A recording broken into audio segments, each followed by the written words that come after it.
Hər vaxtınız xeyir. Bugünkü tibbi platformada həmsöhbətimiz tibb elmləri doktoru, Professor Sədaqət Hüseynovadır.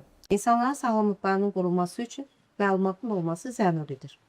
Bu baxımdan ilk sualım da belədir. Sinir sistemini ən çox yoran vərdişlər hansılardır? Sinir sistemini yoran faktorlar sırasında birinci yerdə əlbəttə ki, streslər və emosional gərginlik durur. Ondan sonra yuxu rejimi, normal yuxunun olmaması durur.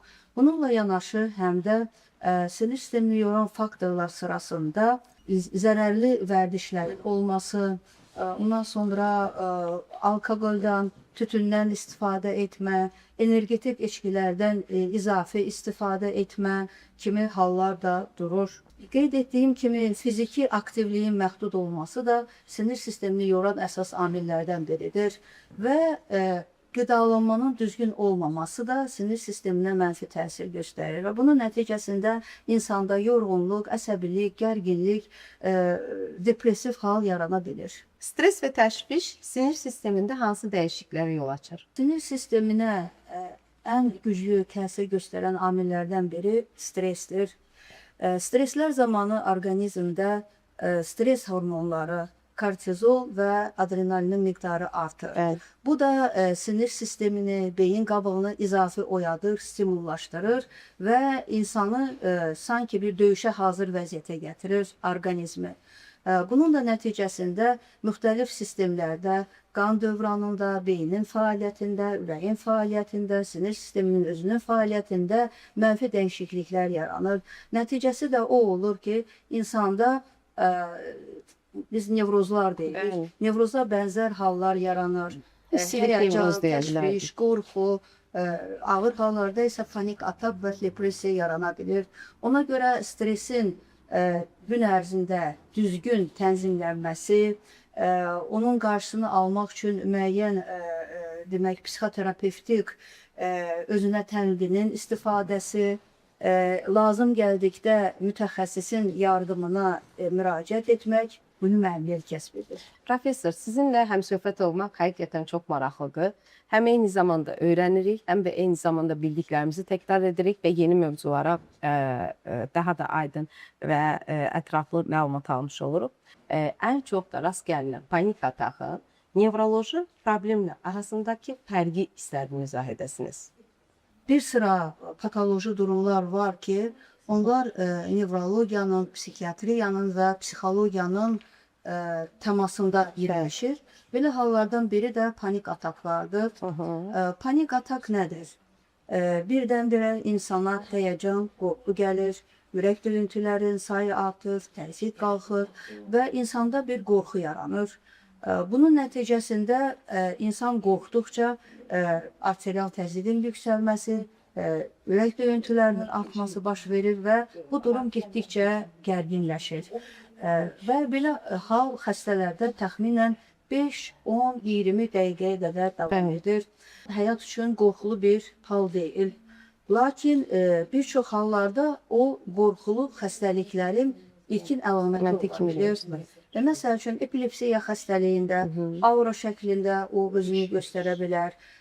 Panik atakı epilepsiya xəstəliyindən fərqləndirən əsas məsələ panik ataklar zamanı huşun itirilməməsidir.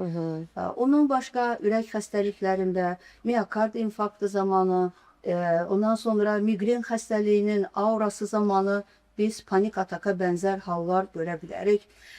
Odur ki, panik atak tək-tək olduqda, seyrək olduqda ona o qədər diqqət yetirməmək olar. Lakin panik atak sıx olduqda və insanın günlük fəaliyyətini, həyatını pozduqda, hansısa qorxularla müşayiət olunduqda, elə halda xəstələr mütləq nevropatoloqlara, psixiatrlara, psixoloqlara müraciət etməlidirlər və müvafiq yardım almalıdırlar. Təşəkkür edirəm. Sizə bir sonraki sualım stresi azaltmaq üçün tibbi baxımdan ən effektiv üsul hansıdır?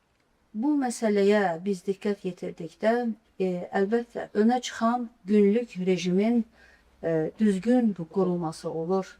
Bu, başlayır yuxudan. Yəni, insan gün ərzində kifayət qədər keyfiyyətli yuxu almalıdır. Günün yuxu rejimi bizim beynimizi bir çox gün ərzində orada toplaşmış zərərlərdən qorumağa yönəlir, ondan azad etməyə yönəlir. İkincisi, əlbəttə, burada ikinci yerdə fiziki aktivlikdir. Hər bir işləyən adam gün ərzində bütün gününü ya ofisdə, ya hər hansı bir müəssisədə keçirir və fiziki aktivliyin olması bizi stressdən bir qədər uzaqlaşdırır. Belə ki, fiziki aktivlik zamanı qan dövranı yaxşılaşır, həm beyində, həm periferiyada arterial təzyiq normallaşır, bədəndə hiperglikemiya, yəni şəkərin səviyyəsi azalır və bütün bu orqanizmi zərərli təsirlərdən sanki bir qədər qorumuş olur. Ondan sonra günlük demək stressi tənzimləmək, stresi düzgün tənzimlənməsi də effektiv üsul hesab olunur. Bu məqsədlə bir sıra psixoterapevtik üsullardan, autotreningdən istifadə etmək olar. Əgər stres insanın özü tərəfindən tənzimlənə bilmirsə, bu zaman mütəxəssislərə müraciət etmək, onların təyinatı ilə yüngül, bitki mənşəli preparatların istifadəsi tövsiyə olunur. Bu hal çox davam etdikdə isə durum dərinləşər, depressiya, panik atak kimi hallar yarana bilər. Psixoloji xəstəliklərlə nevroloji xəstəliklər hər zaman qarışdırılır və psixiatrik xəstəliklərin bir çoxu çox açıq şəkildə insanlar arasında yaşayırlar və günlük həyat tərzimizdə də varlar. Birinci mən ondan başlamaq istəyirəm ki, bizim mentalitetimizdə nevropatoloq və psixiatr anlayışı o qədər aydın deyil. Bəli. İnsanlar çox hallarda psixiatrik problemlərlə nevropatoloqa müraciət edirlər və bizim bir çox nevropatoloqlar da insanlara yəqin ki, xoş niyyətlə kömək etmək məqsədi ilə hansısa preparatlar təyin edirlər. Mən düşünürəm ki, belə hallarda onların vaxtında psixiatrlara yönəldilməsi çox mühümdür. Bununla yanaşı nevrologiya ilə bağlı əhalimiz, kütləmiz arasında olan yanlışlardan biri də ondan ibarətdir ki, bizim insanlar düşünürlər ki, hər şey stresə bağlıdır. Siz indi pandemiya dövrü keçdi getdi. Amma bugünkü gün bizə müraciət edən hər bir xəstə istənilən bir şikayətini COVID pandemiyası ilə onun o zaman keçirdiyi streslə bağlayır. Və bir çoxunda da panik atak deyə bir diaqnozdan hər kəs müraciət edir. Tamamilə doğru. Bütün xəstəliklər, Anladılar, yaddaşı bəli, pozulur, COVID-dən sonra, bəli. hərəkət pozuntusu var COVID-dən sonra. Bəli. Ona görə bu da yanlışlıqlardan biridir. Üçüncü, demək belə yanlışlıqlardan biri də ondan ibarətdir ki, bizim əhalimiz düşünür ki, nevroloji xəstəliklər müalicə olunmur. Xüsusən insult, müxtəlif mənşəli iflicilər və s. Bu da yanlışlardan biridir.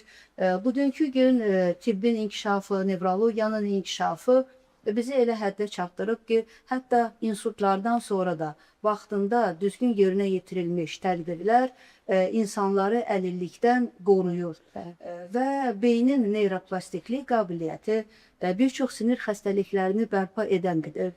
Ona görə əsas yanlışlıqları mən bunlarda görürəm. Hansı vitaminlərin çatışmazlığı bizdə problemlərə gətirib çıxardar? Qidalanma sinir sisteminin normal fəaliyyəti üçün önəmlidir. Qidada hər hansı vitaminlərin, mineralların çatmaması öz növbəsində müəyyən sinir pozuntularına gətirib çıxarır. Bizim normal fəaliyyətimiz üçün xüsusən B qrup vitaminlərindən olan B1, B6, B12 vitamininin olması çox vacibdir. Belə ki, bu vitaminlər beynin sinir hüceyrəsinin normal fəaliyyətini tənzimləyir və bunların çatmamazlığı demək ki, ətraflarda keyliyin olması, yorğunluq və sair hallarla müşahidə oluna bilər. Bunların sırasında mühüm yerdə duranlardan biri də demək D vitaminidir. D vitamini sinir əzələ sisteminə tənzimləyir.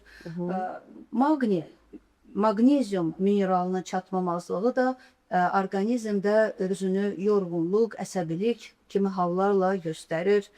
Dəmirin əsas funksiyası beyni oksigenlə təmin etməkdir. Ona görə dəmir çatmamazlığı da sinir sisteminin funksiyasını poza bilir. Balanslaşmış qidalanmağımız mühüm əhəmiyyət kəsb edir. Təşəkkür edirəm dəyərli professorumuz. Məlumatlarınız həqiqətən bizim üçün çox dəyərlidir. Bugünlük isə bu qədər. Sağlam olmaq üçün əsəblərimizi qoruyun. Sağlam həyat arzusu da sizinlə sağollaşın.